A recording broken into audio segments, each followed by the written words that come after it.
I found that nothing in life is worthwhile unless you take risks. Nothing.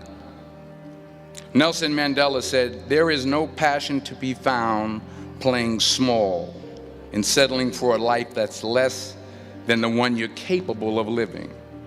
Now, I'm sure in your experiences in school and applying to college and picking your major and deciding what you want to do with life, I'm sure people have told you to make sure you have something to fall back on.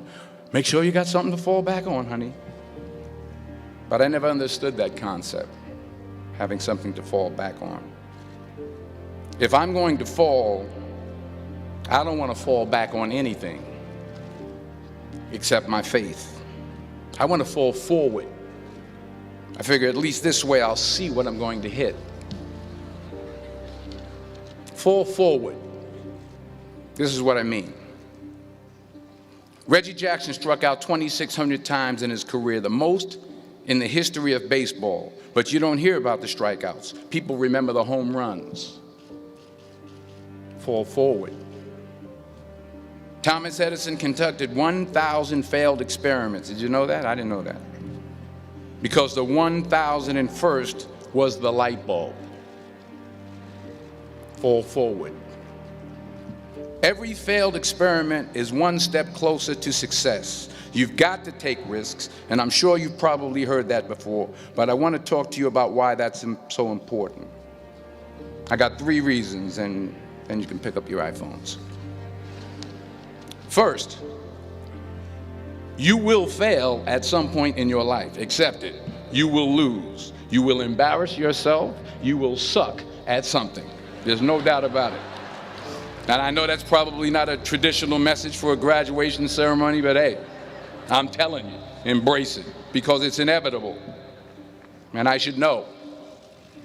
In the acting business, you fail all the time. But here's the thing.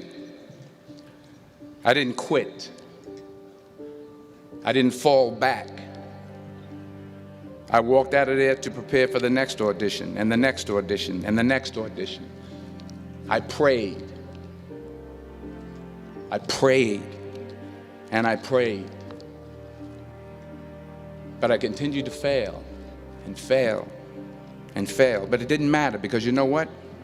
There's an old saying, you hang around the barbershop long enough, sooner or later you're going to get a haircut.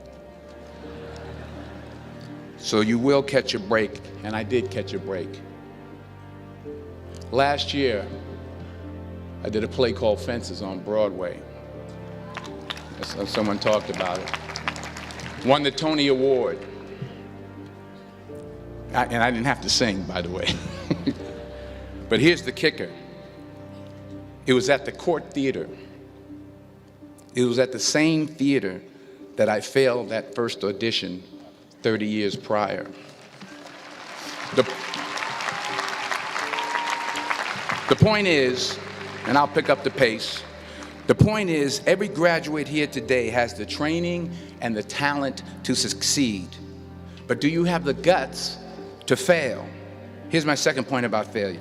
If you don't fail, you're not even trying. I'll say it again. If you don't fail, you're not even trying. My wife told me this great expression. To get something you never had, you have to do something you never did. Les Brown's a motivational speaker. He made an analogy about this. He says, imagine you're on your deathbed, and standing around your deathbed are the ghosts representing your unfulfilled potential. The ghost of the ideas you never acted on. The ghost of the talents you didn't use.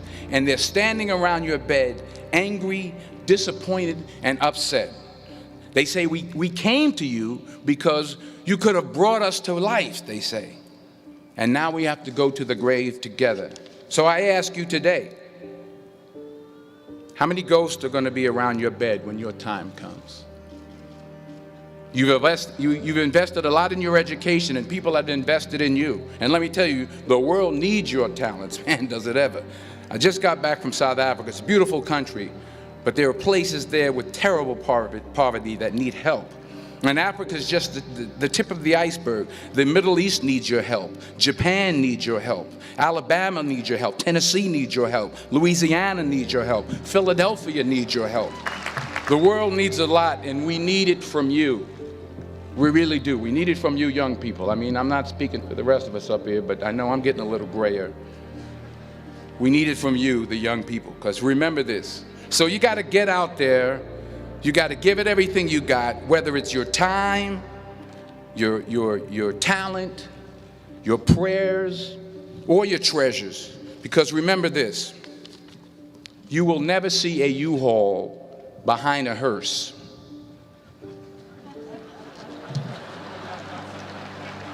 I'll say it again. You will never see a U-Haul behind a hearse. You can't take it with you.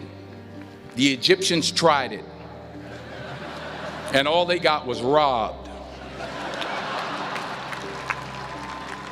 So the question is, what are you going to do with what you have? I'm not talking about how much you have.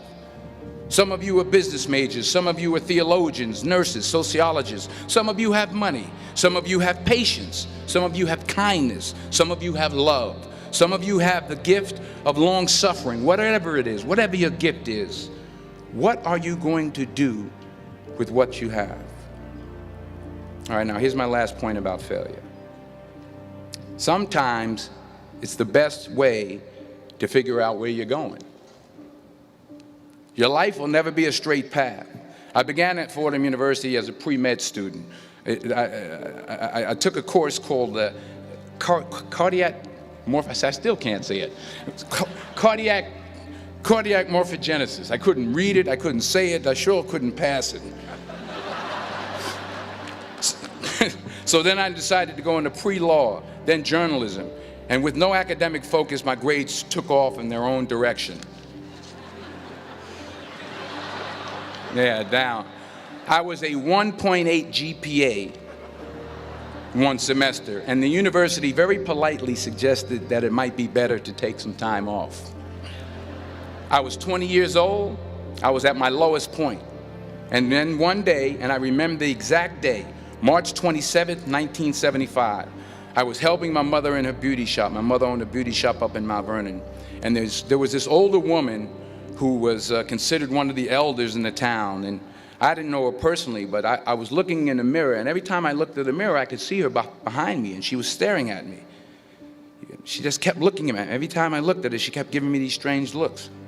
So she finally took the dryer off her head and she said something I'll never forget. First of all, she said, "Somebody give me a piece of paper. Give me a piece of paper." She said, "Young boy, I have a prophecy, a spiritual prophecy."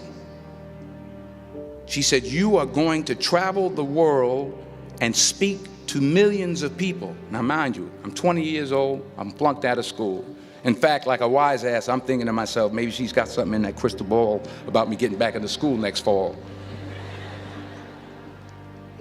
But maybe she was on to something, because later that summer, while working as a counselor at the YMCA camp in Connecticut, we put on a talent show for the campers. And after the show, another counselor came up to me and asked, "Have you ever thought about acting? You're good at that." So when I got back to Fordham that fall, I got in and I changed my major once again for the last time. And in the years that followed, just as that woman prophesied, I have traveled the world and I have spoken to millions of people through my movies. Millions who up till this day couldn't see me, who up till this day I couldn't see while I was talking to them, and they couldn't see me. They could only see the movie. They couldn't see the real me. But I see you today, and I'm encouraged by what I see. And I'm strengthened by what I see. And I love what I see. Many years ago, I did this movie called Philadelphia. We filmed some of the scenes right here on campus.